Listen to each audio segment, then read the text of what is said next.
So I have this Canon printer here. I'm going to show you how to perform a factory reset. So turn the display on and then go ahead and press on the home button.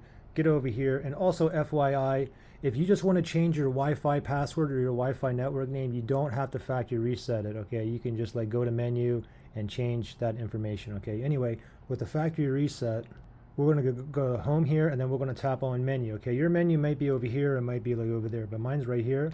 Let's go ahead and tap on that. Now from here, we're going to tap on management settings, that last one. And then from here, we're going to tap on the bottom one. It says initialize all data / settings. And it says the data file / file stored in the device will be deleted and all settings will be initialized. Is it okay? And if you want to proceed with the complete factory reset, just tap on yes and go ahead and let it do its thing and restart.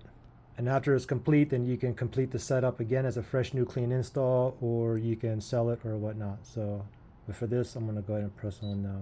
Pretty simple.